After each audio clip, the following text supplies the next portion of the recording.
संपूर्ण विश्व के उद्धार हेतु श्रवण करने का सौभाग्य बाबा देवादिदेव महादेव की कृपा से आप और हमको प्राप्त हुआ है। श्री राम जी महाराज की ये पावन धरा कंजरी हालोल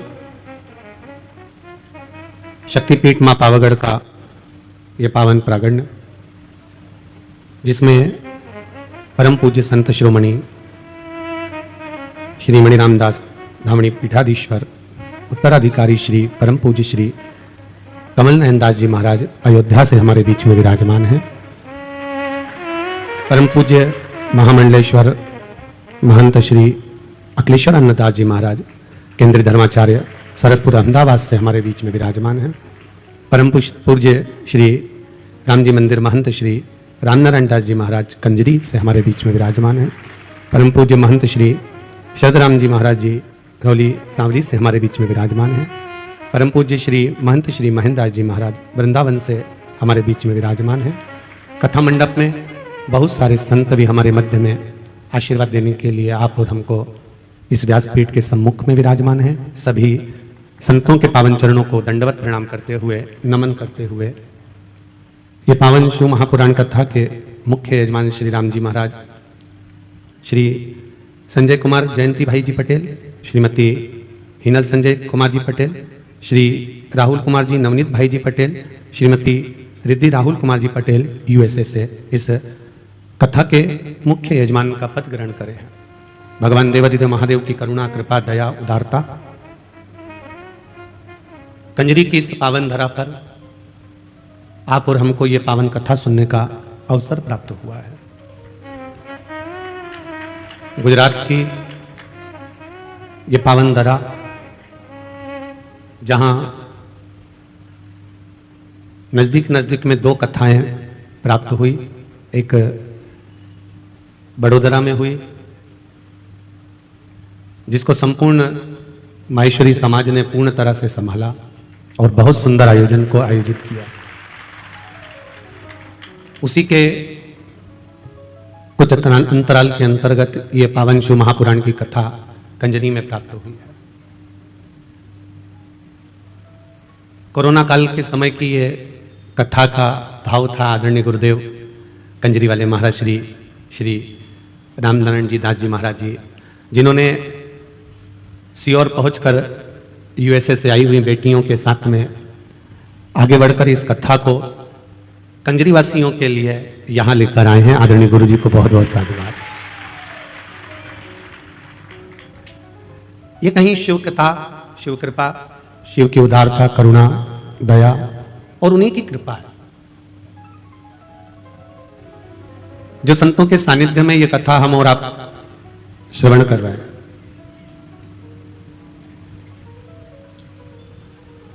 कोई साधारण सा विषय या साधारण सा कोई पुराण या कोई आनंद नहीं है जिसको ये कान से सुना, ये कान से निकाल दिया। ये शिव महापुराण की कथा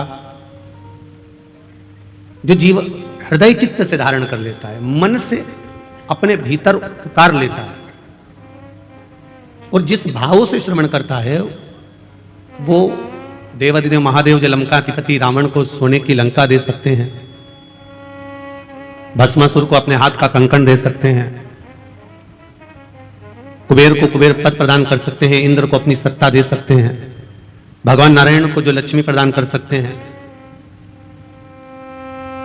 भगवान राम के लिए स्वयं समुद्र के किनारे रामेश्वर के रूप में विराजमान हो सकते हैं, जो भगवान कृष्ण के लिए नागेश्वर और सोमनाथ के रूप में विराजमान हो सकते हैं, जो संपूर्ण विश्व के कल्याण के लिए केदारेश्वर बनकर विराजमान हो सकते हैं, वो देवादिदेव महादेव आपको भी कथा श्रवण करने वाले को भी खाली नहीं छोड़ सकते, वो भी कुछ ना कुछ आनंद दे ही सकते हैं। क्योंकि ये शिव भक्ति ही कुछ ऐसी है। तेरी कृपा बिना न हिले एक भी अणु, लेते हैं श्वास तेरी कृपा से तनो तनो, बखान क्या करूं मैं राखों के ढेर का, चपटी भभूत में है खजाना कुबेर का। महाराज अभी पूज्य गुरुदेव अपनी वाणी से कह रहे थे कि ये पुराण है,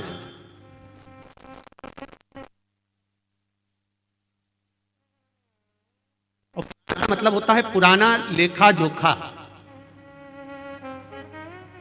जो आज का नहीं है। आपको अपना पुराना अगर लेखा जोखा उठाना है, आपको अपना पुराना कुछ देखना है, तो तहसील में जाना पड़ेगा, और तहसील में जाकर आप अपना पुराना इतिहास, आपके दादाजी की कितनी प्रॉपर्टी थी, कहां पर तुम्हारा मकान था, क्या नंबर था, क्या खसरा नंबर था, ये पूरा रिकॉर्ड आप तहसील में जाकर देख सकते हो। तहसील में जाकर देखा जा सकता है। पर हमारे सनातन धर्म का अगर कहीं रिकॉर्ड देखना हो, हमारे सनातन धर्म की अगर आनंदता देखना हो, तो जैसे तहसील में पुराना रिकॉर्ड देखा जाता है, उसी तरह पुराणों में भी हमारा रिकॉर्ड देखा जाता है कि हमारा आनंद कहां छुपा हुआ, हमारा सुख कहां छुपा हुआ।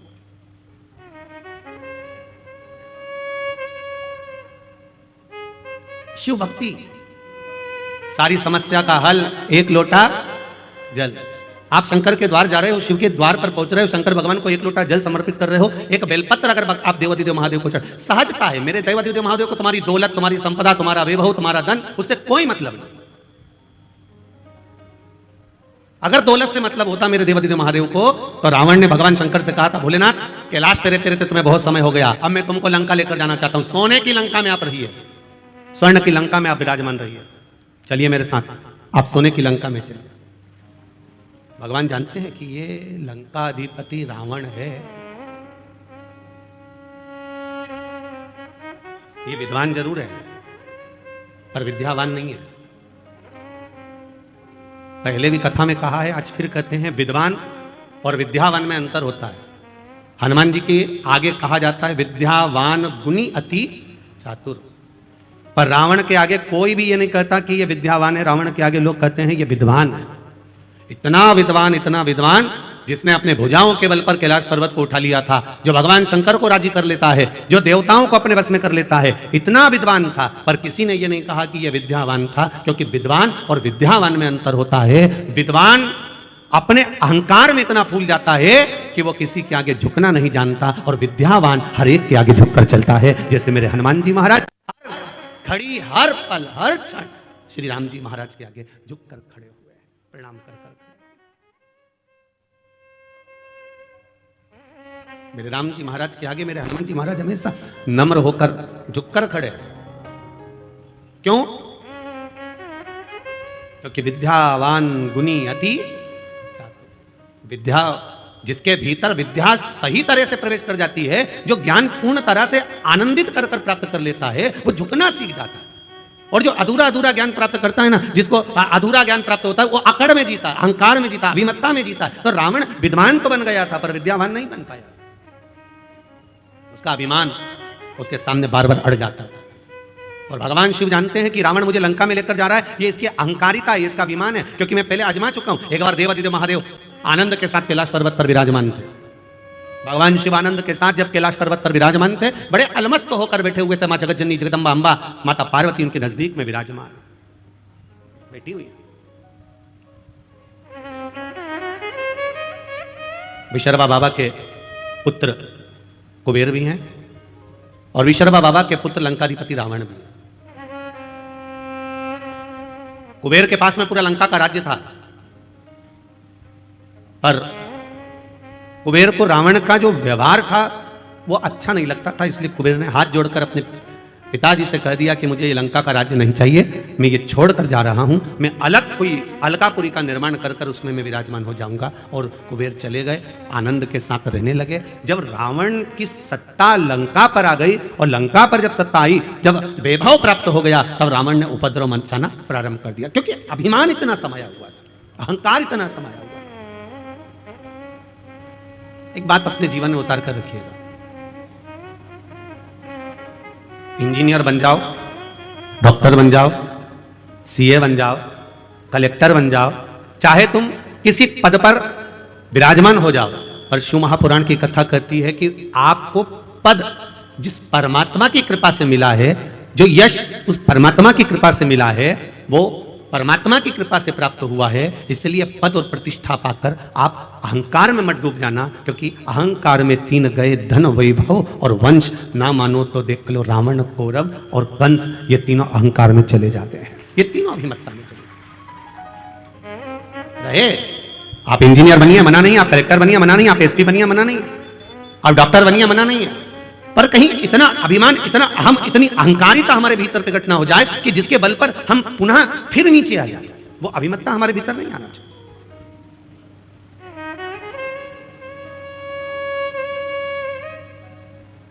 और जिस दिन हमारे भीतर वो अभिमत्ता प्रकट हो जाती है, उस दिन हम भगवान से दूर हो जाते हैं, हम परमात्मा से दूर।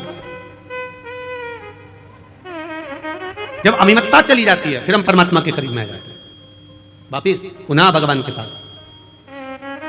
शिव कथा कर रही है, लंकाधिपति रावण को मालूम पड़ा, कुबेर जी को मालूम पड़ा कि लंकाधिपति रावण ने उपद्रव मचाया है, और ऐसा उपद्रव मचाया है कि पूरी तरफ हाहाकार मच गया। संतों को कष्ट देना, ब्राह्मणों को कष्ट देना, साधुओं को कष्ट देना, सन्यासियों को कष्ट देना, तपस्वियों को कष्ट देना, ये रावण ने देवताओं को कष्ट देना प्रारंभ कर दिया। तब कुबेर को मालूम पड़ा, तो कुबेर ये विचार करे, मैं अपने भाई को समझाऊं तो मैं ना जाऊं, किसी दूसरे को भेज दिया। करना चाहिए। परिवार यदि टूट रहा है, राष्ट्र यदि बिखर रहा है, अभी परम पूज्य गुरुदेव ने कहा कि राष्ट्र को आपको और हमको संभालना पड़ेगा। ये पूज्य गुरुदेव अभी कहे, कोई दूसरा नहीं संभालेगा, आपको स्वयं संभालना है, आपको स्वयं निभाना। संत हो, सदगुरु हो, तपस्वी हो, ब्राह्मण हो, सन्यासी हो, साधक हो, उपासक हो, वो संभाल लेते हैं। कुबेर ने लगा मन में कि ये मेरा भाई गड़बड़ कर रहा है, तो कुबेर ने तुरंत उसी समय पर अपने दूतों को भेजा और जाकर कहा कि रावण को समझा कर आओ कि ये क्या कर रहे हो। तुम इतने विद्वान होने के बाद में, इतनी विद्वत्ता तुम्हारे भीतर होने के बाद में, तुमने ये क्या करना चालू कर दिया? कहीं किसी को कष्ट दे रहे हो, किसी की अग्नि को समाप्त कर रहे हो, कहीं किसी को कष्ट प्रदान कर रहे हो, ये क्या कर क्या रहे हो? विद्वान से विद्वान, बड़े प्रबल विद्वानों को, जो रावण से भी विद्वान थे, उनको भेजा गया लंका में। और लंका में जब भेजा गया, लंका में जब पहुंचे, और वो लंका पहुंचकर रावण को ज्ञानोपदेश देने लगे। अब जो बहुत कंजरी वालों, थोड़ा ध्यान लगा कर सुनना, और जितने भी कंजरी की दीदी उन बैठी है ना, सब जरा ध्यान लगाइएगा। जितनी भी जीजियां बैठी और जितने जीजा उन बैठे, वो भी थोड़ा ध्यान लगाइएगा कि ज्ञानी को समझाया जा सकता है, अज्ञानी को समझाया जा सकता है, पर अभिमानी को कभी नहीं समझाया जा सकता, ये निश्चित है। अब कोई ज्ञानवान है तो उसको समझा सकते हो, कोई अच्छा ज्ञानी व्यक्ति है, पढ़ा लिखा है, समझदार है, उसको समझाओगे ये मत करना, आगे से ऐसा ना करिएगा, ऐसा ना करिएगा, तो वो समझ जाएगा। कोई अज्ञानी है, एक बार नहीं समझेगा, 2 बार में समझेगा। अज्ञानी है तो वो मुंह भी नहीं चलाएगा, हो इन्हें कह दिया मेरे को नहीं करना, नहीं करना तो उठ के चला गया। अज्ञानी है, उसमें अज्ञानता है, वो नहीं समझ सकता। अब ज्ञानी को समझा लोगे, अज्ञानी को समझा लोगे, पर जिसके भीतर अभिमान बढ़ा हुआ है, बताओ कल का छोरा हमको समझाएगा, बताओ कल की बहू आई ये मुझे ज्ञान देगी। कई कई शासन कह देती है कल की आई है और मुझे बदलना चाहती है, कल की आई, मतलब इसके भीतर ये अभिमान भरा हुआ है, अहंकार भरा हुआ है, और ये अभिमान जब तक भरा हुआ है तब तक ये सुधर नहीं सकता। इसलिए ज्ञानी को समझाया जा सकता है, अज्ञानी को समझाया जा सकता है, पर जिसके भीतर अभिमान भरा है उसको समझा सकोगे क्या? बोलो तो जम के जरा, समझा पाओगे? नहीं समझा सकते। आप कितना ही प्रयास करें, समझा नहीं समझ सकते। सास कह रही है गुड़ को गर्म कर, उसमें तिल्ली भूंज के डाल दे, लड्डू बन जाएगा, पर बहू नहीं, मैं तो गुड़ को फोड़ूंगी, उसमें कच्ची तिल्ली बिना सीखी डाल दूंगी और ऐसे ऐसे गोल गोल करके लड्डू बना दूंगी, हो गई संक्रांति, लड्डू तैयार। अब सास कह रही है कि थोड़ा सेक ले, थोड़ा गुड़ को गर्म कर ले और तिल्ली को सेक कर लड्डू बनाएगी तो अच्छा बनेगा। अब उसको तो भीतर इतना अभिमान भरा था, मैं तो सीख के आई हूं, मुझे तो सब मालूम है, और बैठी 4 घंटे तक वो रेसिपी बुक लेके, और रेसिपी बुक में जैसा जैसा लिखा था और ऐसा जरूरी नहीं है कि कभी कभी रेसिपी बुक भी गड़बड़ कर जाती है। एक नई नवेली बहू आई और सास ने उसको कह दिया, बेटा मेरा मन कर रहा है, मेरा मन कर रहा है, तू एक काम कर, थोड़ी सी आइसक्रीम बना ले, मेरा मन कर रहा है। बहू ने कहा, मम्मी तुम भी क्या आइसक्रीम खाना? अब भी बनाती हूँ। उसने तुरंत अटैची में से रेसिपी बुक निकाली, 2 किलो दूध धीमी आंच पे रखो, गैस चालू करो, फिर धीरे धीरे उसको हिलाओ। अब वो हिलाते हिलाते उसमें बेकिंग पाउडर डालो, और क्या क्या डलता है तुम्हें मालूम होगा, इलायची का पाउडर डालो, फिर धीरे धीरे उसका पूरा रेसिपी बुक तैयार करो। अब वो तैयार करा, और तैयार करने के बाद में फिर उसने पढ़ा 1 घंटा फ्रिज में रखो। अब ये गई और करी आई जो जैसा जैसा लिखा था। 2 घंटे के बाद सास ने फ्रिज खोला, और फ्रिज खोला तो बहू को आवाज लगाया, बेटा ओ बेटा, बहू हाँ मां इधर आ, ये मंदिर का घंटा फ्रिज के अंदर किसने रखा? बहू तुरंत पल्लू लेके बोली, मां मैंने रखा है। क्यों? बुक में लिखा था 1 घंटा फ्रिज में रखो, इसमें लिखा 1 घंटा फ्रिज। सास ने बुक को लिया और माथा से ठोका, अरे वो पगली, वो बुक में लिखा था जो तूने घोल बनाया था उसको 1 घंटा फ्रिज में रखना था, तू मंदिर का घंटा लाके फ्रिज में रख दिया। अब बताओ वो आइसक्रीम तैयार हो, वो आइसक्रीम बनेगी। तो ज्ञानी को समझा सकते हो, बोलो बोलो आगे बोलो, अज्ञानी को समझा सकते हो, पर वो तो बढ़िया एकदम तन्न होकर अब अभिमानी को नहीं समझा सकते कि साहब ये रेसिपी ऐसी बनेगी। तुम समझा, उसको समझाना मुझे बहुत कठिन है समझा लो। और रावण को भी समझाने के लिए भेजा तो कुबेर ने भेजा किसको? अपने विद्वान गुप्तचरों को भेजा कि जाकर रावण को समझाओ। वो समझे तब तो, समझ जाता तो क्या बात है, नाना समझाया, विभीषण ने समझाया, मंदोदरी समझाई, पर समझे तब तो। स्वयं लंकाधिपति रावण को भगवान शिव ने समझाया, पर समझे तब तो। भगवान नारायण कई बार समझा दिए, देवऋषि नारद ने समझाया, इंद्र ने समझाया, ऐसा कोई देवता नहीं था 33 कोटि देवी देवता में जिसने लंकाधिपति रावण को नहीं समझाया, सब ने समझाया। ब्रह्मा जी ने बार बार समझाया, पर समझे तब।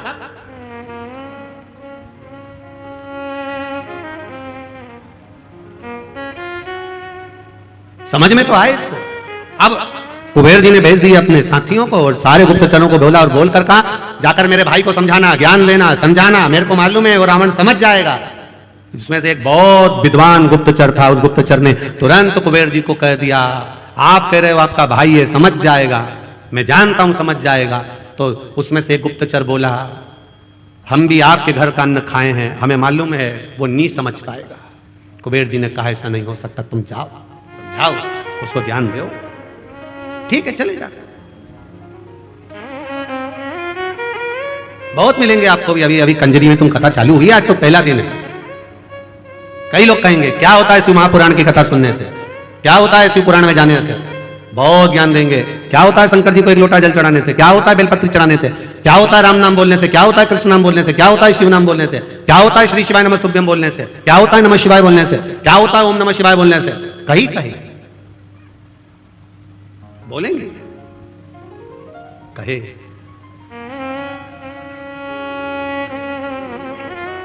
महाराज उनको एक बात जरूर कहना,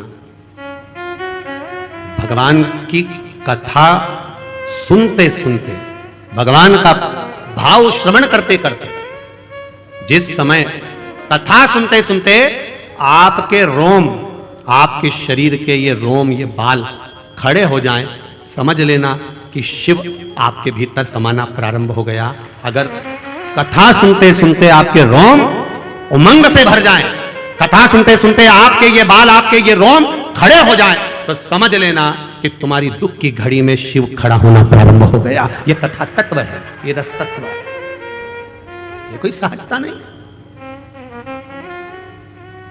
भक्ति का बल बढ़े, भक्ति का आनंद बढ़े, भाव बढ़े, तो परमात्मा हमारे साथ खड़ा हुआ है। मैंने तेरे ही भरोसे, ओ बाबा तेरे ही भरोसे, हवा बिच उड़ती जावांगे, बाबा डोर है तो चढ़ेला में घटी जाओगी। भोले मैं में तेरी पतन, शंभो मैं तेरी पतन हवा विच उड़ती जाओगी। बाबा डोर है तो छड़ीला में कटी जाओगी। समझाया उसको जाए जिसके भीतर अभिमान ना। ज्ञानी होगा समझ जाएगा, ज्ञानी होगा आज नहीं समझा कल समझ जाएगा, पर अभिमानी होगा इसको कितना भी समझाया जाए ये कभी नहीं समझ सकता। कंजरी वालों पर कितनी कृपा राघव जी की हुई है, कितनी कृपा राम जी की हुई है। माघ महीना, गुप्त नवरात्रे और मां जगत जननी पावागढ़ वाली की कृपा की टेकरी के नीचे ये शिव महापुराण की कथा। विचार करिए जरा। और आने वाले भक्तों को कितनी कृपा मां जगत जननी पावागढ़ वाली मां भद्रकाली ने कृपा करी होगी। जरा विचार करना कि उसने कंजरी में कथा भी रखी। आदरणीय गुरु महाराज हमको नहीं मालूम था कि ये गुप्त नवरात्रि में कथा, ये तो मां की कृपा थी और स्मरण में आया कि गुप्त नवरात्रि में शिव महापुराण की कथा वो भी पावागढ़ वाली माता के इस चरणारविंद में हो रही। कितना दुगना तिगना लाभ, संतों का दर्शन हो रहा है, राम जी का आनंद प्रसाद, महाप्रसाद भी रखा। जो आए हुए भक्त हैं, जो रुकने वाले भक्त हैं, उनके लिए जो महाप्रसाद की व्यवस्था रखी। हमने पूज्य गुरुदेव जी से पूछा, संत जी से पूछा कि यहाँ पंडाल के आसपास भोजन भंडारा कहाँ रखा आपने? तो महाराज जी बोले गुरु जी वो भोजन भंडारा तो राम जी के चरणों में रखा है, राम जी के चरण। मतलब भोजन बनाने वाला भी हलवाई नहीं है, भोजन बनाने वाला भी कोई दूसरा नहीं है। सीता जी रसोई बना रही है, राम जी खुद खड़े होकर बनवा रहे हैं। जरा विचार करिए कथा कितनी, अभी तक के समय में जितनी कथा हुई है उस कथा में ये कुछ हटकर ही है। जहां गुप्त नवरात्रे में मां पावागढ़ वाली के चरणों में, भद्रकाली माता के चरणों में और राम जी स्वयं रसोड़ा चलाए और ये कथा हो जाए, इससे बढ़कर सुख और क्या चाहिए। और ये कथा करवाने वाला भी कोई दूसरा नहीं। गर्भ में बच्चा था जो दीदी हैं, और गर्भित बालक को और उनकी माता को दोनों को कोरोना का क्रम, और डॉक्टर कह रहे हैं कि बड़ा मुश्किल है, परंतु इनके इंडिया से, भारत से जो उनके रिश्तेदार थे उसने कह दिया तू एक काम कर, मैं विदेश में भी श्री शिवाय नमस्तुभ्यम बोल, शिव की कथा सुन, हो सकता है बच जाए। और बाबा की कृपा से वो बालक बाबा की करुणा से आनंद पाया। और साथ में एक बहन और जिसके पति को भी तकलीफ हो गई और बाबा ने उसको साथ लिया। दोनों बहनों ने मिलकर बड़े आनंद के साथ ये शिव महापुराण की कथा करी। बड़ा आनंद है, ये कोई साधारण नहीं है। समझाओ, मेरा आपसे भी निवेदन है, जो बहू तुमसे समझ जाए उसको समझा लो, जिसको समझा सकते हो उसे समझाओ। जो अभिमान में फूल गया उसको समझाने की जरूरत नहीं है, क्योंकि तुम उसे समझा सकते ही नहीं हो, चाहे कितना ही प्रयास करो, कितना प्रयास करोगे, हो ही नहीं सकता।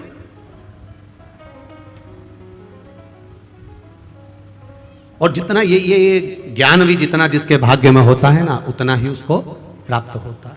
जितना जिसके भाग्य में होता है उतना ही उसको। बड़ा मुश्किल है भगवान शिव की कथा का। कुबेर ने भेजा जरूर पर समझा नहीं पाया। रावण को कहा, क्रोध आ गया, रावण ने उनकी बात सुनी और समझने को तैयार नहीं, तलवार लेकर दोनों का शीश काट दिया। जो समझाने आए थे उन्हीं को मार दिया। हमारी भी आदत है, कोई अगर समझाता है, ज्ञान देता है, तो हम भी शीश नहीं काटते, उसकी बात काट देते हैं।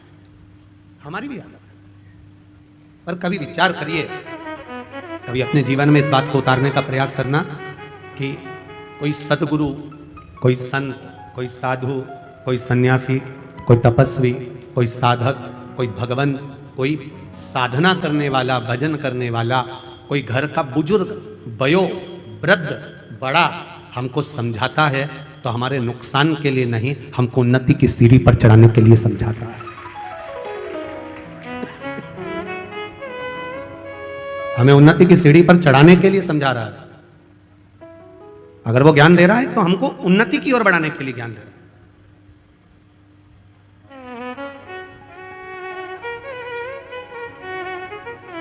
समझा नहीं लंकाधिपति, उठाया तलवार, चल दिया कुबेर के उस अलकापुरी में। और जाकर इतना उपद्रव मचाया, सबको मार गिराया, पुष्पक विमान को छुड़ा लिया। कुबेर को देवताओं ने ले जाकर एक स्थान पर छुपा दिया जहां उनका उपचार हुआ, वो ठीक हो गए। अब पुष्पक विमान पर बैठकर लंकाधिपति रावण अपने मन के अनुसार चलने वाले, मन की गति से बराबर से भी तीव्र चलने वाले पुष्पक विमान पर बैठकर घूमने चल दिया। अब देखिए शिवपुराण क्या कर रही है।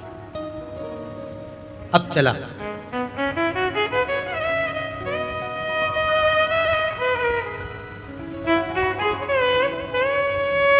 अच्छा ऐसा नहीं है, पुष्पक विमान पर जब वो बैठा, पुष्पक विमान पर जब वो विराजमान हुआ, पुष्पक विमान पर जब वो बैठा तो कुबेर का सिंहासन था, कुबेर की गादी थी। उस गादी पर बैठने के बाद उसकी बुद्धि थोड़ी सी कहीं ना कहीं विचलित हुई, कहीं ना कहीं उसमें विचलितता आई। बैठा वो, क्यों कहते हैं तीर्थ में जाकर बैठो, क्यों कहते हैं सदगुरु के चरणारविंद में बैठो, क्यों कहते हैं कथा में जाकर बैठो, क्यों कहते हैं किसी पवित्र नदी के तट पर जाकर बैठो, क्यों कहते हैं जहां संतों ने तप करा हो, साधुओं ने तप करा हो, सन्यासियों ने तप करा हो, कहीं तपस्या साधना करी हो, उस स्थान पर जाकर बैठो, क्यों कहते हैं कहीं धुपाड़ा जल रहा हो, हजारों वर्ष का सालों निकल गए, उस धुनी को रमते रमते संतों को उस धुनी के पास जाकर बैठो, क्यों कहा जाता है? उस स्थान पर बैठने का फल कुछ अधिक प्राप्त हो जाता है। जैसे समझो उसको, एक बस का ड्राइवर चाय पीने चला गया। काय का ड्राइवर? बोलो बोलो जम के बोलो जरा, अच्छा और जम के बोलो। बस का ड्राइवर गया क्या पीने? चाय पीने। और कोई व्यक्ति उस ड्राइवर की सीट पर जाकर बैठ गया और उसने स्टीयरिंग पकड़कर यूं यूं हिला रहा था। इतने में तुम वहां पहुंच गए, अब तुम्हें थोड़ी ना मालूम कि ये बस का ड्राइवर नहीं है। तुमने कहा क्यों साहब, ये बस कहां जा रही है? ड्राइवर साहब, और ड्राइवर साहब, क्या ये बस कंजरी जा रही है क्या? ए ड्राइवर साहब। अब वो ड्राइवर जो स्टीयरिंग पकड़ा था वो, और जैसा वो दूल्हा नहीं होता शादी वाला कितना करता है, बस वैसा वो बस का ड्राइवर एकदम अकड़ गया। देखो मेरे को बस भी चलाना नहीं आती, केवल ड्राइवर की सीट पर बैठा और लोग कह रहे हैं क्यों ड्राइवर साहब बस कहां जा रही है? कंजरी जा रही क्या? पावागढ़ जा रही क्या? मतलब उसकी वैल्यू कितनी हो गई केवल सीट पर बैठने से। अब वो विचार कर रहा है कि सीट दूसरे की है, बस दूसरे की है, मैं तो केवल सीट पर थोड़ी देर बैठा हूँ, वो चाय पीने गया, उतनी देर में मेरी इतनी इज्जत हो गई। अगर मैं बस चलाना सीख जाता तो मेरी कितनी इज्जत हो जाती। उसी तरह हमारा शास्त्र का है, उसी तरह हमारा शास्त्र का है। जब हम जरा सी देर किसी मंदिर में जाकर बैठते हैं तो लोग कहने लगते हैं क्यों पंडित जी कैसे हो? अब केवल तिलक लगाया, केवल मंदिर में बैठा, केवल मंदिर में। तुम कथा में जाकर बैठ जाओ, अभी तुम जाते जाते लोग कह देंगे श्री शिवाय नमस्तुभ्यम, जय सीताराम जी की। आवाज पकड़ रहा है भाई, जय सीताराम जी की, श्री शिवाय नमस्तुभ्यम, तुरंत कहने लगे, तुरंत। फिर कोई से बात होगी तो कह देंगे साहब वो तो भगवान की कथा में रमी रहती है, उसको तो कथा इतनी अच्छी लगती है कि टाइम पर भी हो ना वो दौड़ के चली जाए। तो कोई कहेगा वो तो संतन हो गई रे, भगवान तो हो गई, वो तो सन्यासन हो गई, वो तो साधु हो गई। अब पद बड़ा कि नहीं बड़ा, भले तुम कथा सुनने आए, भले तुम आए, वो होता ना, वो कहे ना एक व्यक्ति बार बार घड़ी देख रहा था, बार बार घड़ी देख रहा था, तो एक गुरुजी ने पूछ लिया कि तू घड़ी देख रहा है, तेरी घड़ी में क्या समय हो रहा है? 7:30 बज रही है। गुरुजी बोले बताओ मेरी घड़ी में तो 8 बज रही है और तेरी घड़ी में 7:30 बज रही है। तेरी घड़ी किससे मिली है? गुरुजी मैंने रेडियो से मिलाई है। अच्छा, मां से मिली है। अब फिर उन्होंने दूसरे से पूछा तेरी घड़ी में देख 9 बज रही है, तूने किससे मिली? कहां से मिली? कहीं नहीं, ससुराल से मिली। गुरुजी बोले ये ससुराल से तो मिली है पर मिली किससे है? ये तो मालूम होना चाहिए कि रेडियो से मिली कि टेलीविजन से मिली कि काय से मिली। तो कि गुरुजी कहीं से नहीं मिली, ये मेरे ससुराल से मिली। हमेशा पीछे ही चलती है, हमेशा पीछे चलती है। ससुराल की जो चीज मिले तुम ध्यान रखना इस चीज के लिए, भले अलमारी हो, वॉशिंग मशीन हो, चाहे फ्रिज हो, चाहे मिक्सर हो। मिक्सर का खटका चालू करके छोड़ दो, थोड़ी देर बाद चलेगा, फिर चलेगा। एकदम मिक्सर नहीं उठता। उसी तरह सास को भी अंदाजा लगा लेना चाहिए कि बहू पर एकदम प्रेशर नहीं देना, एकदम प्रेशर दिया तो ये नहीं चलेगा। ये ससुराल से मिली है तो धीरे से इसको धीरे से संभाल कर चलो। बेटा घर अपना है, परिवार अपना है, रोज इतनी रोटी बनाकर मत फेंका कर, रोज इतनी सब्जी मत फेंका कर, धीरे धीरे उसको चलाओगे तो वो चल जाएगी। और तुमने एकदम टूट पड़ी ने एकदम बोल दिया क्या तेरे पिताजी के घर से लाइए जो इतना फेंक रही है, फिर तो पास में पावागढ़ वाली माता नजदीक में इतनी देर हालो लो कंजरी वालों और झाबुआ वालों तुम इतनी देर तो करते ही नहीं हो, तुरंत प्रकट हो गई। उतनी देर में तो तुरती देर लगेगा, उतनी देर का लगे।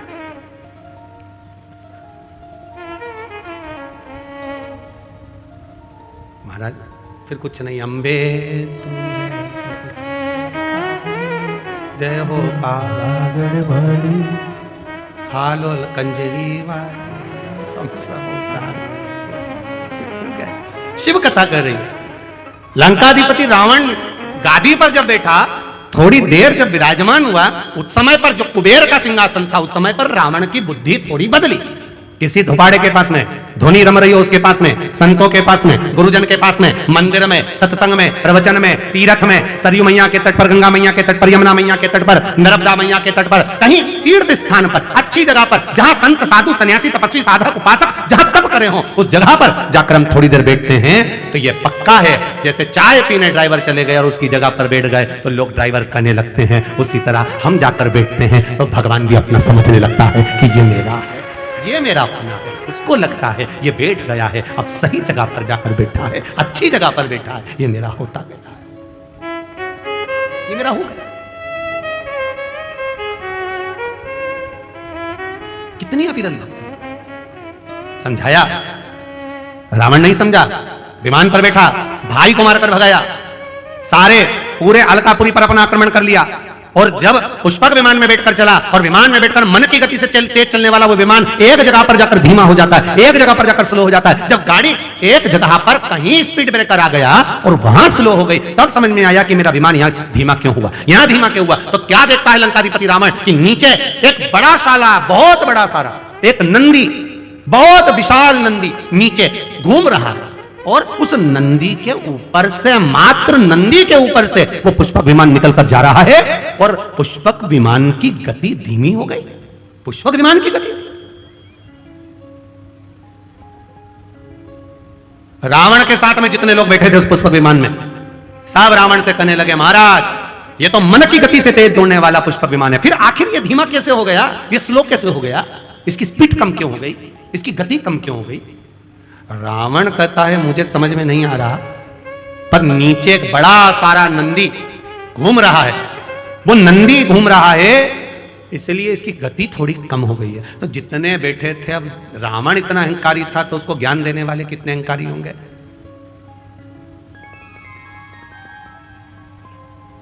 चाय गर्म होती है कि केटली गर्म होती है।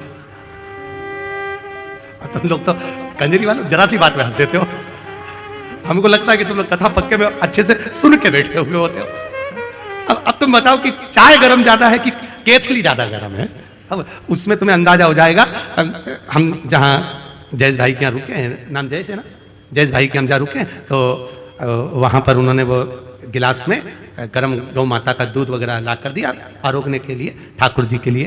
तो हमने कहा ललित महाराज को ये तो बहुत गर्म है। तो इतने में ललित महाराज बोले नहीं नहीं गुरुजी, दूध तो ठंडा है, गिलास गर्म है। नहीं, दूध ठंडा है पर गिलास गर्म है। अब चाय इतनी गर्म नहीं है जितनी केतली गर्म है। उसी तरह बड़े बड़े, बहुत बड़े बड़े, जो बहुत ऊंचे ऊंचे मालूम पड़े, बहुत बड़ा वो आनंद हुआ और मालूम पड़े तो साहब जो कुर्सी पर बैठा है वो तो बड़ा नम्र है, तो बड़ा सहज है, बड़े सरल नेचर के हैं, बड़े सहज है, बड़े सरल है। अब उनसे मिलो तो लगे बहुत सरल, बड़े सहज, पर उनके साथ जो केतली है वो बड़ी है। पास मत जाना, दूर हटाओ, कैसे घुस गए, कैसे पहुंच गए। इतने में जो कुर्सी पर बैठा शांति रख एक केतली थोड़ा रुक, अभी रुक, चाय ठंडी है, कोई बात नहीं, आन दो, आराम से आन दो, दर्शन करने दो, भक्त हैं, भगवान के हैं, प्रिय हैं, पर केतली हट, दूर हट, क्या है, दूर हटो, वहां जाओ, वहां बैठो, वहां करो। कई बार इन बाउंसरों को देखकर भी हमको ऐसा ही लगता है, केतली बड़ी खराब, चाय तो ठीक है अपनी जगह पर केतली बड़ी खराब, बड़ा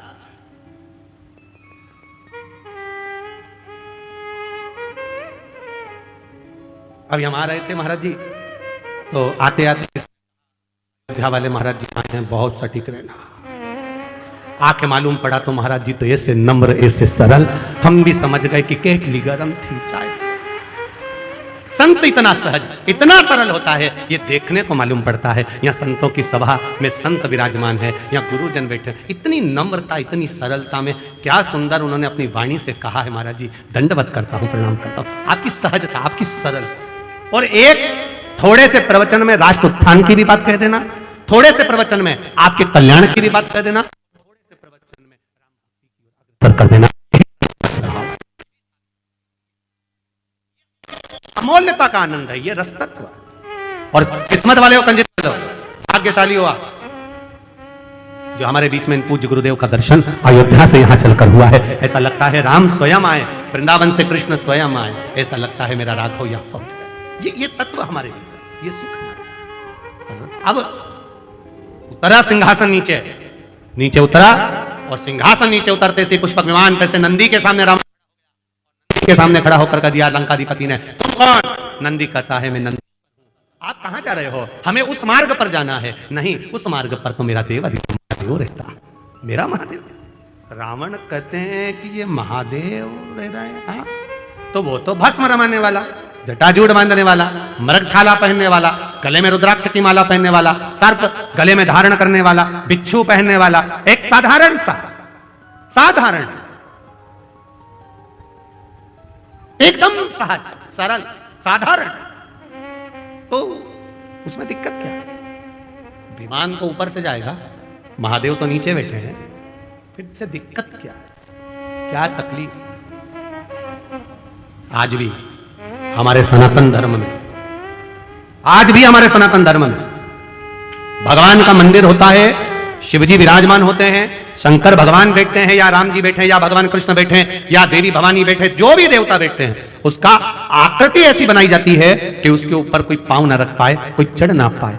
लंकाधिपति रावण, तेरा विमान अगर ऊपर से जा रहा है तो उसमें श्रेष्ठता नहीं, क्योंकि मेरे महादेव बैठकर तब साधना कर रहे हैं, मां जगतजननी पार्वती के साथ मेरे महादेव बैठे हैं। रावण ने कहा, अब इसको जब कुबेर नहीं समझा पाया, देवता नहीं समझा पाए, तो इसको ये नंदी कैसे समझा देगा? नंदीश्वर ने समझाना चाहा, नहीं माना, खूब समझाया, नहीं माना,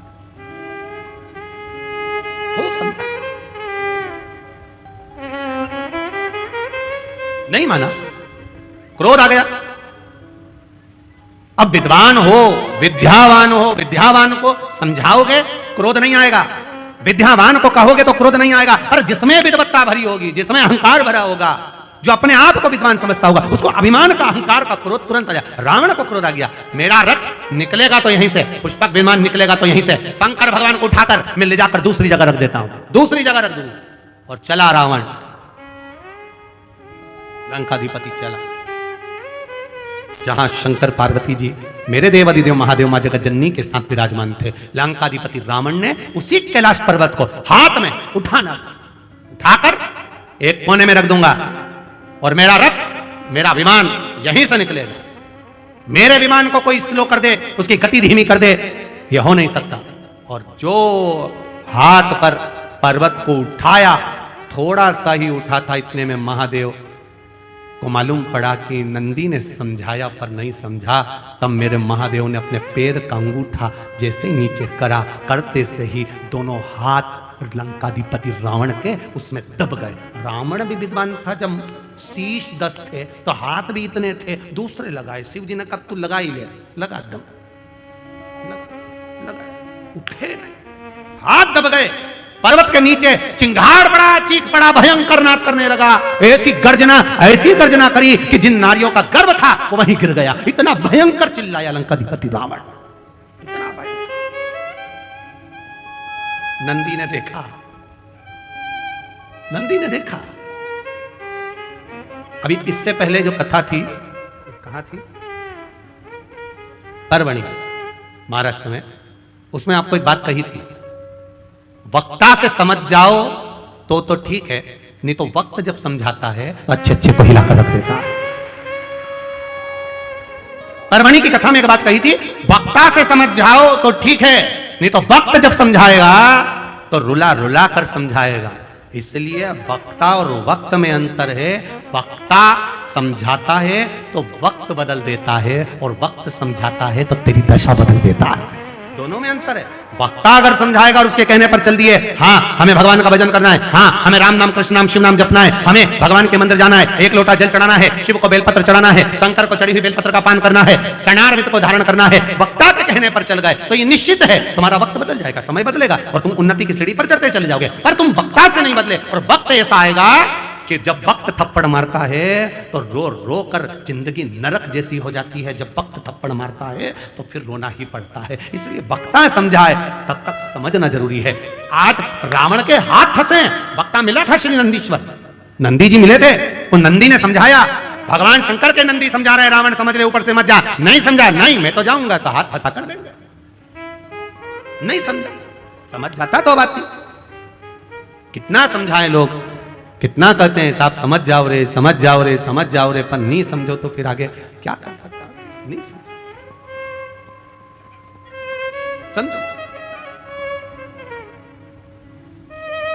अब बैठे नहीं, रावण चीख रहा है, हाथ दबा हुआ है, चिंगाड़ रहा है, चिल्ला रहा है, फिर कोई नहीं आया। तब वो नंदी जो वक्ता था, जिसने ज्ञान दिया था, समझाया था, वो नंदी आया और नंदी ने आकर कहा, रावण मैंने तुझे समझाया था, तू समझता क्यों नहीं है, तू क्यों नहीं समझा?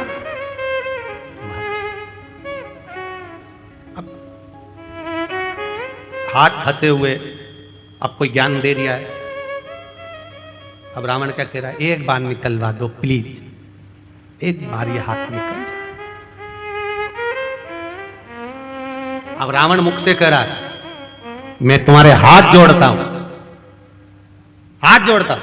ये उसी में का हाल है जो भगवान कृष्ण ने, एक गोपी रोज निंदा करती थी भगवान कृष्ण की, खूब जाकर चुगली करती मैया यशोदा जी से खूब। तो यशोदा जी के सामने गई तो इतने में गोपी ने कह दिया, यशोदा जी ने भी कह दिया, जिस दिन तू पकड़ कर बताएगी मैं मान जाऊंगी। तो सखी ने भी कह दिया, मैं नहीं पकड़ के बताऊं तो मेरा नाम गोपी नहीं। इतने में भगवान कृष्ण ने भी आकर कह दिया, पकड़ के बता दे अब तू। और ऊपर छीका टंगा था, नीचे मनसुका लगा था, श्री रामा, मधुसूदन, दाऊ, ऊपर कन्हैया, मटकी टूटने वाली थी, नीचे जो मनसुका लगा था उसको छीक आ रही थी। अब हाथ थे घुटने पर, एक के ऊपर एक चढ़े थे, हाथ खुला होता तो नाक दबा लेता तो छीक बंद हो जाती, और हाथ भी ऐसे तो नीचे से यूं यूं मचल रहा, और ऊपर कन्हैया चढ़े थे और मटकी टूटने वाली थी, इतनी देर में नीचे से छींक दिए, जो छींके सब नीचे टपक गए। अब पूरे ग्वाल वालों में कन्हैया सबसे छोटे थे, क्योंकि इनकी उम्र वालों को तो सबको पूतना ने मार दिया था, जितने भी स्तनपान करने वाले थे सबको मार दिया था, कन्हैया सबसे छोटे थे, बाकी के सबकी उम्र बड़ी थी। अब जब चोरी करने जाते थे मक्खन की तो कन्हैया को तो इनको टोकना पड़ता था, उठाना पड़ता था। जैसे पहले इनको किसी के यहाँ जाना है तो इनको पहले दो अंदर जाओ, फिर इनको खिड़की में रखो, फिर अंदर वाले इनको नीचे उतारें, फिर बाकी के अंदर जाएं। तो सबसे छोटे थे। अब ये सांप और सबसे छोटे को ऊपर चढ़ाया जाता है जिससे वजन नहीं लगे, और चढ़ गए और जो गिरे नीचे। अब उस समय कन्हैया को बोलना भी नहीं आता था इतना। अब सब भाग के यमुना जी के घाट पर पहुंच गए। अब यमुना जी के घाट पर पहुंचे, इतने में कन्हैया ने उसी समय पर पूछ लिया, कौन छीता?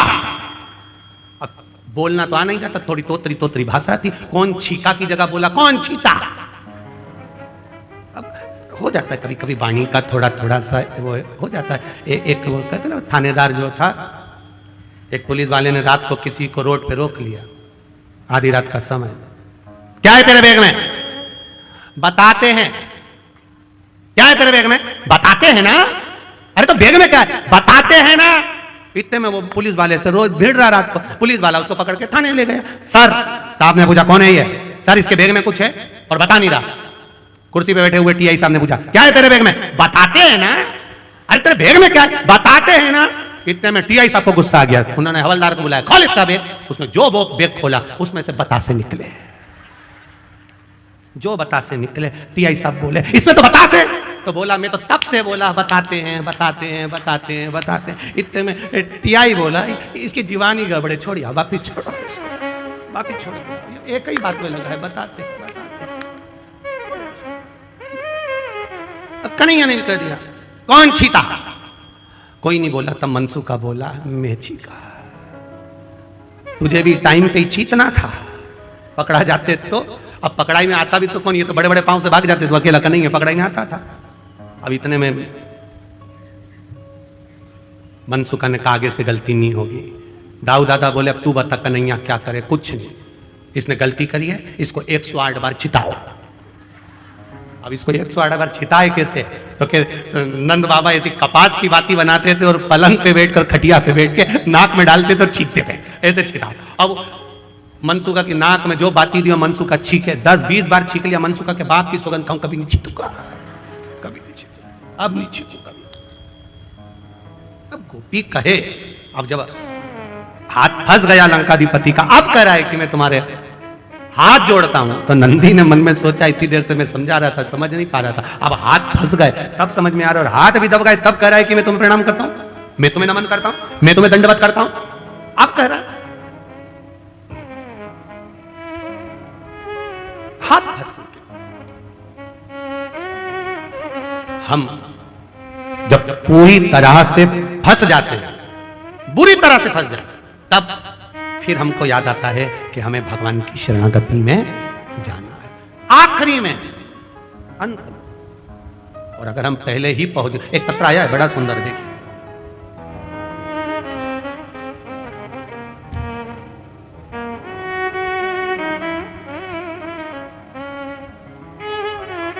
मेरा नाम नयन पंचाल है,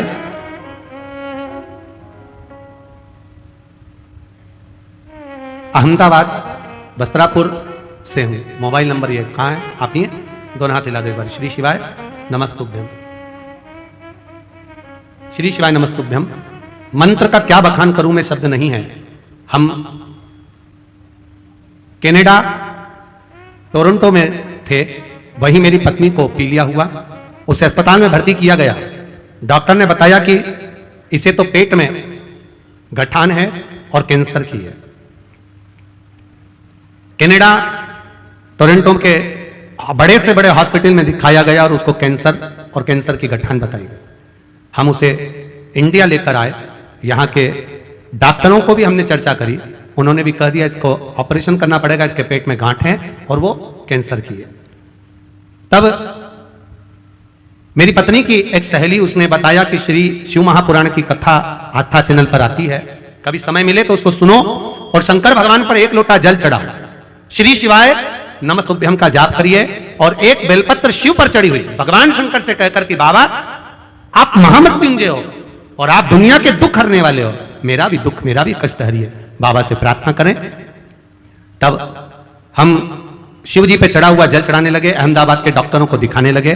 डॉक्टरों ने कहा इसका ऑपरेशन करना जरूरी है, और तभी डॉक्टरों ने कहा इसको जॉन्डिस कैंसर की, इसको कैंसर जो है वो जो गठान है वो पीलिया के अंतर्गत हुई है और वो बड़ी है और कैंसर तो है ये निश्चित है। तब उसका इलाज चालू हुआ और बाबा की कृपा से हमने भी इलाज करते करते बड़ौदा की कथा जो हुई थी उस कथा को श्रवण किया। कथा सुनने पर हमने बाबा से प्रार्थना करी, बाबा विनती करते हैं इसकी गठान निकले मना नहीं, पर कैंसर ना निकले, ऐसी कृपा कर दीजिए।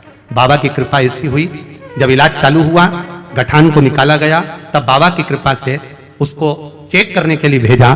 तो बाबा से हमने विनती करी थी अगली कथा जब पावागढ़ की होगी, अगर इसको कैंसर नहीं निकला तो हम कथा सुनने के लिए आएंगे, और कैंसर नहीं निकला हम कथा श्रवण करने के लिए आएंगे। जाना था हमको भी कनाडा वापिस, पर शिव महापुराण की कथा पावागढ़ की सुनकर जाएं, क्योंकि बाबा ने कैंसर से बचाया है। अब ठीक है, श्री शिवाय नमस्तुभ्यम। बैठिए, हर हर शिव तत्व ही ऐसा था, जब हम कष्ट में घिर जाए, तकलीफ में घिर जाए, तब हमें परमात्मा याद आता है। शिव कथा करता है, शंकर का गुणगान करता है, तेरी कृपा बिना न हिले एक भी अणु लेते हैं सांस तेरी कृपा से तनो तनो।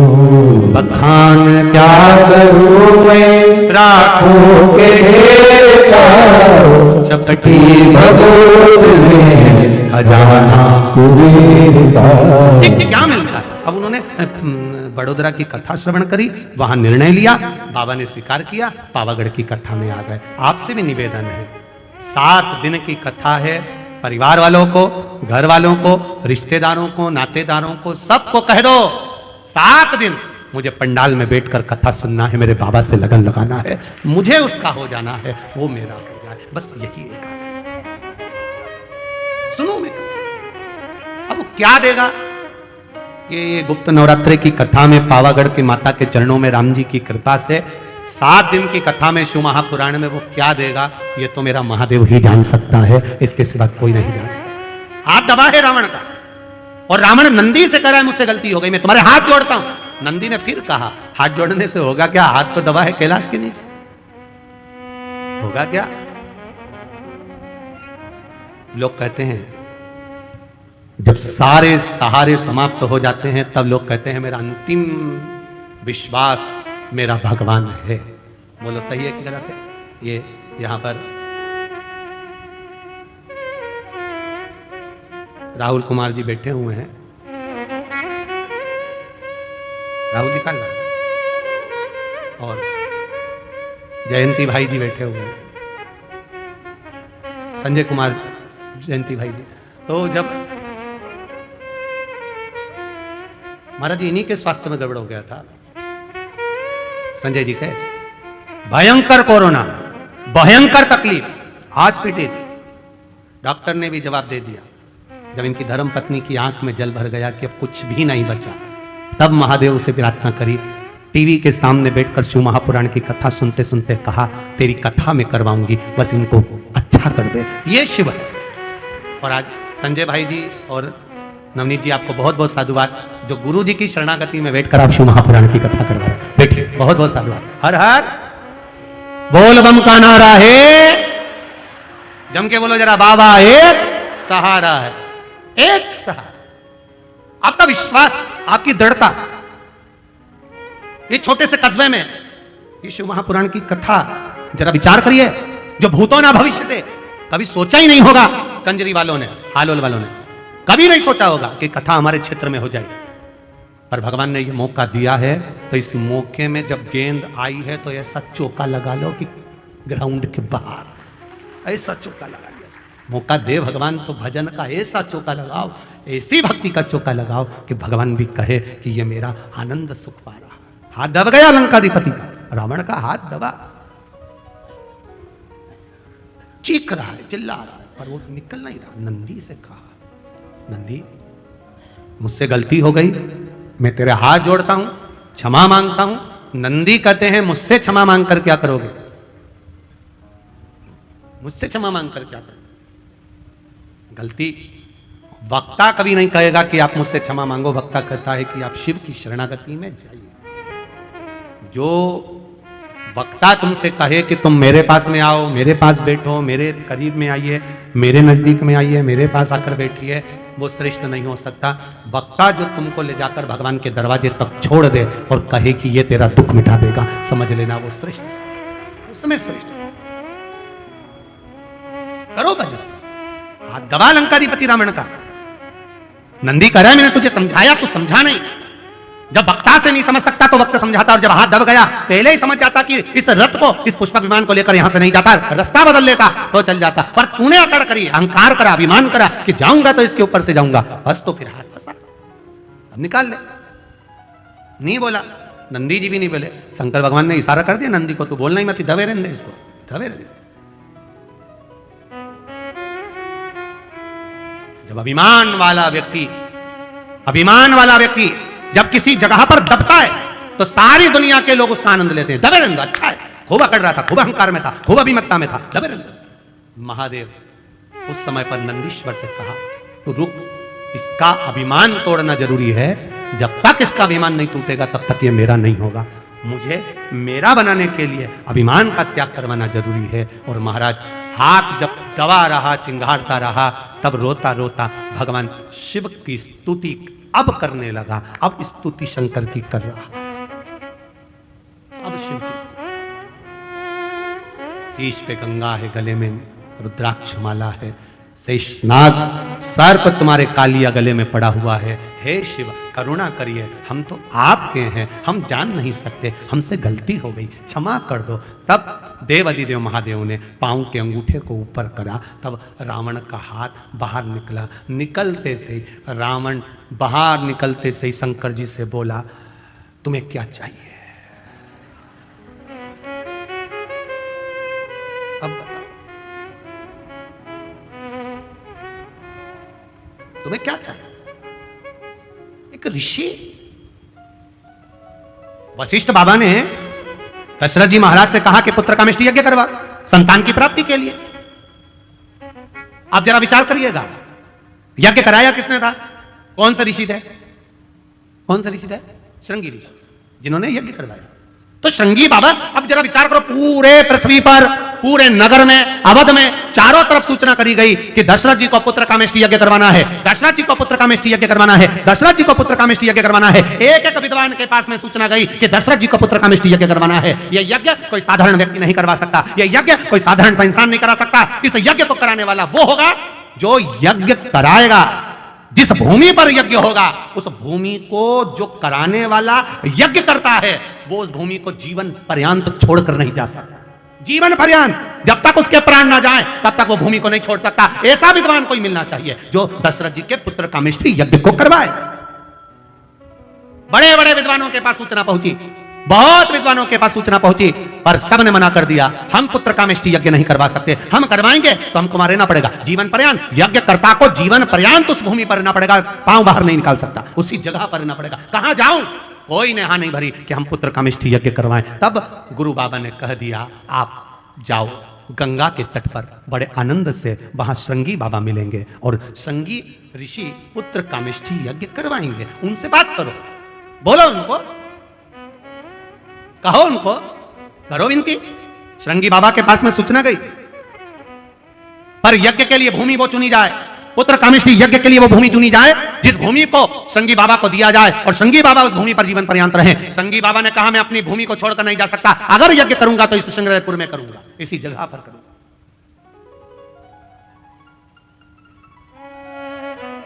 जहां अयोध्या की आखिरी सीमा है, अवध की आखिरी सीमा, अवध की आखिरी सीमा, उस अवध की आखिरी सीमा जहां है, वहां पर बैठकर श्रृंगी बाबा पुत्र कामेष्टि यज्ञ करवाते हैं।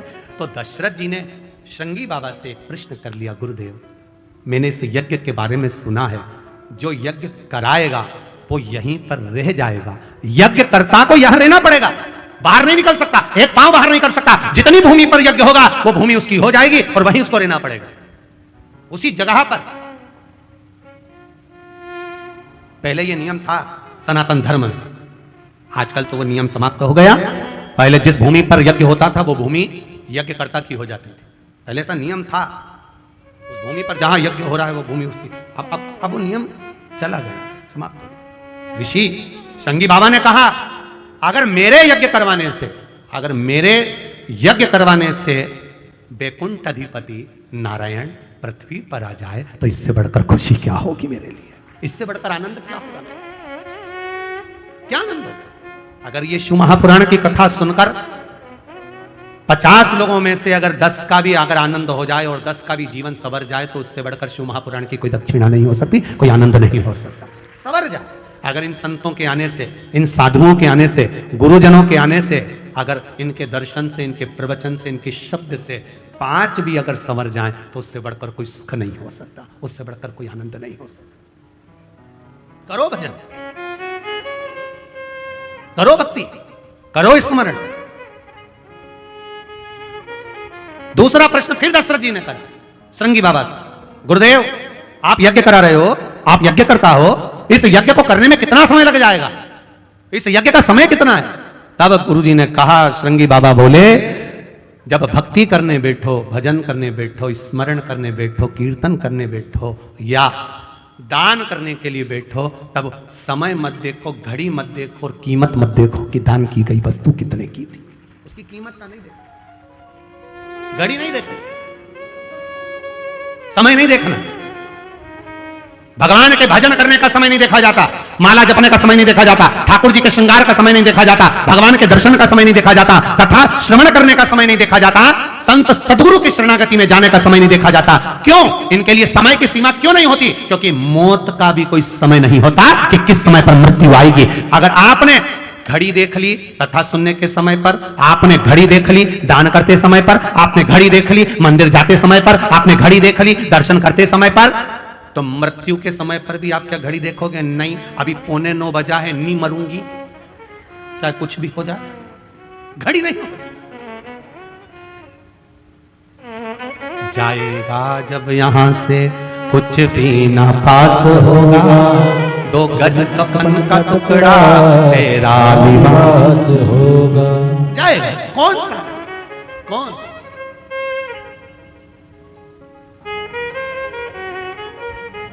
महाराज, सब मतलब के यार हमने देख लिया, झूठा है संसार हमने देख लिया, देख लिया संसार हमने देख लिया।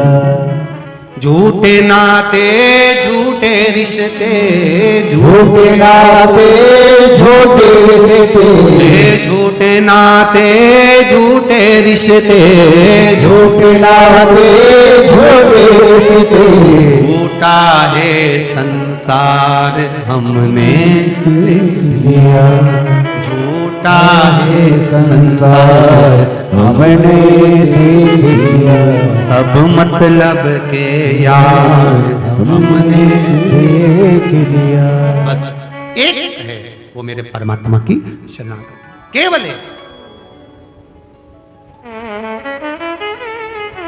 और अंत समय प्रभु, बोलो सब, बोलो सबको याद है? हाँ बोलो जरा जम से।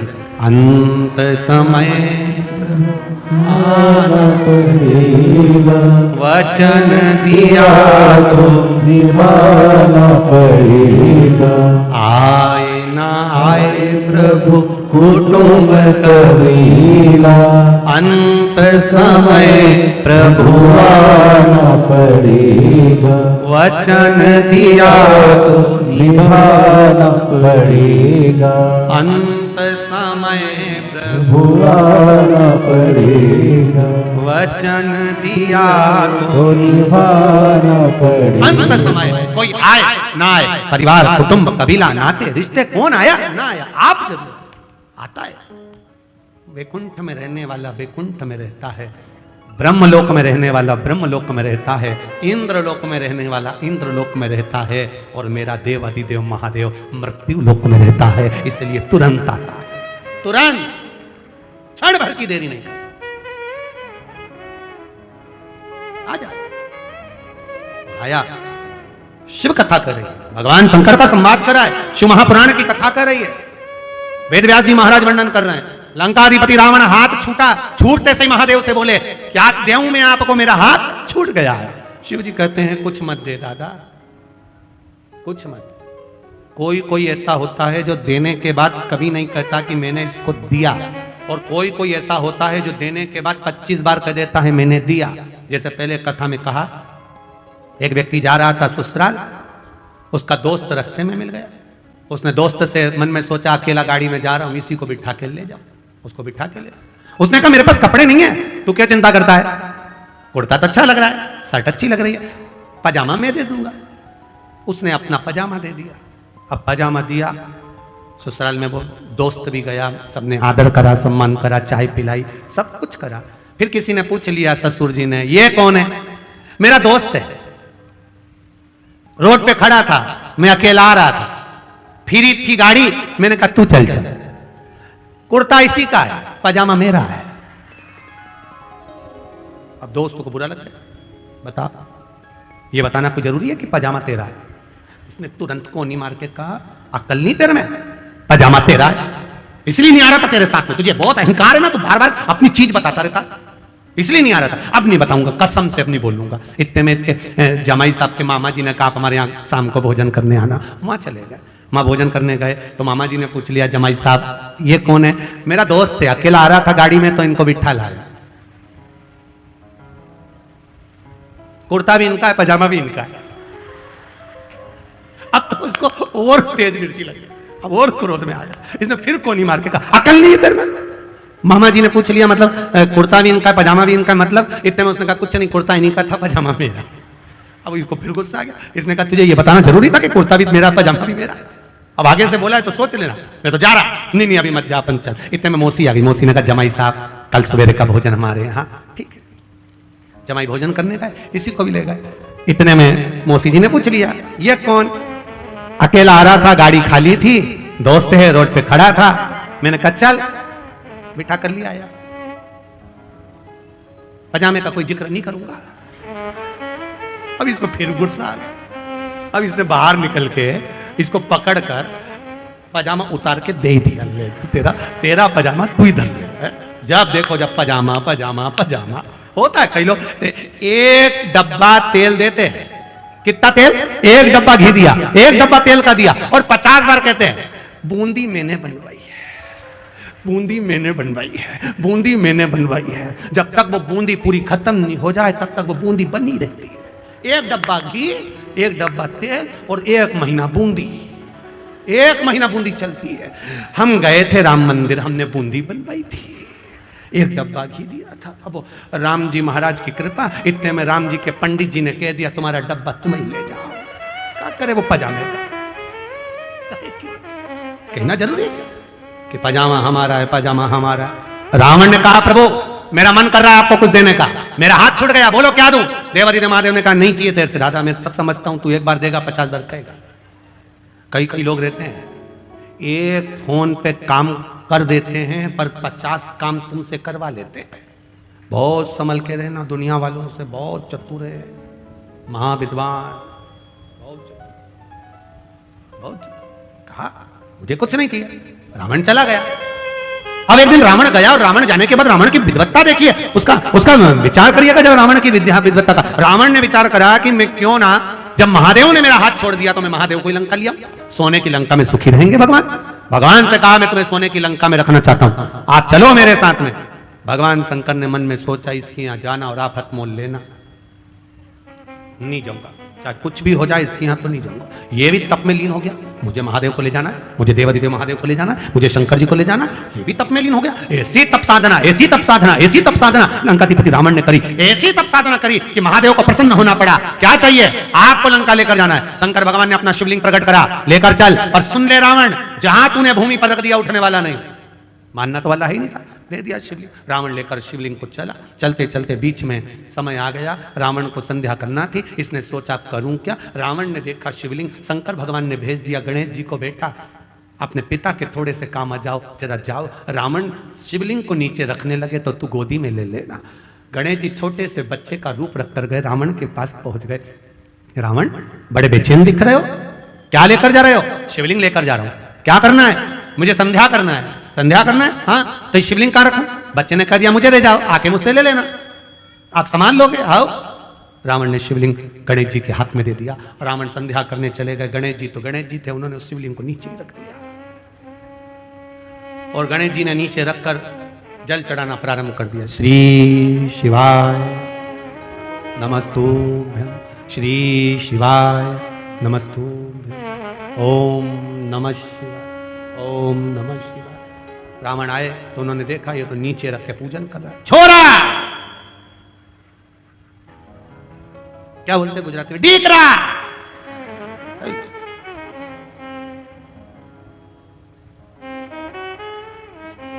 गणेश जी ने पूछ लिया, केम छो?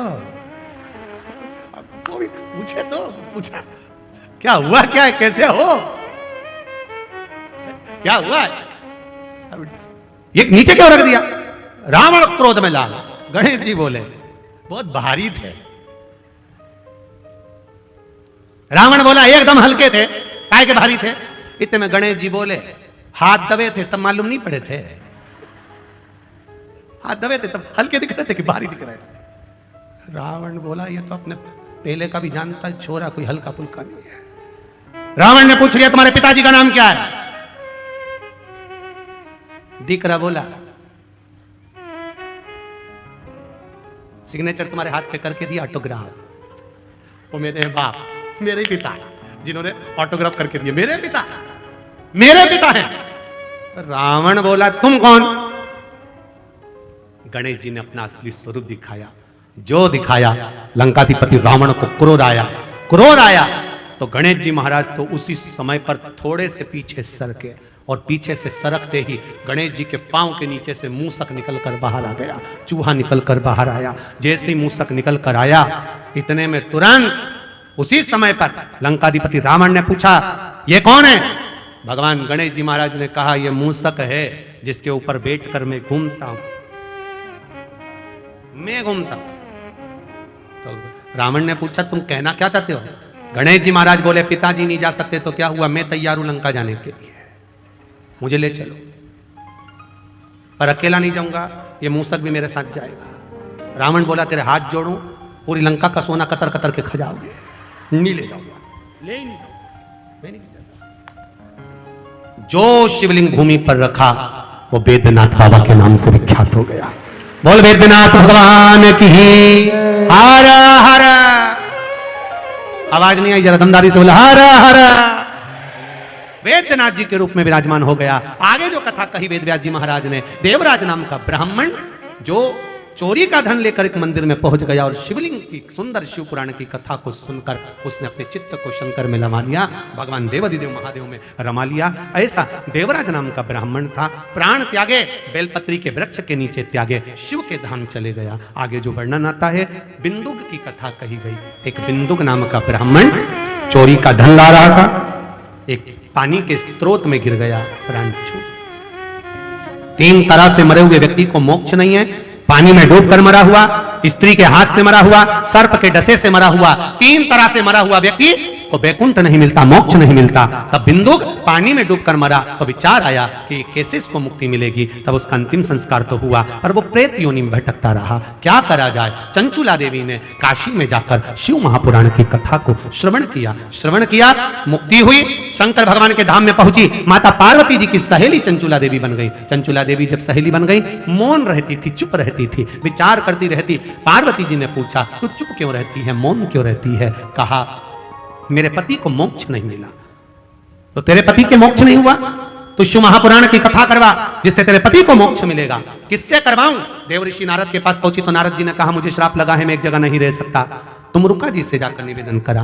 तब तुम रुका जी ने कहा कथा तो कह दूंगा, मना नहीं, पर जोड़े से यजमान कौन बैठेगा? चंचुला देवी कहती है मैं विधवा, मेरा वैधव्यता है, मैं यजमान पद कैसे लूं? जानकर देवाधिदेव महादेव से प्रार्थना करी। शिव जी ईश्वर जी बने, पार्वती जी गौरा जी बनी।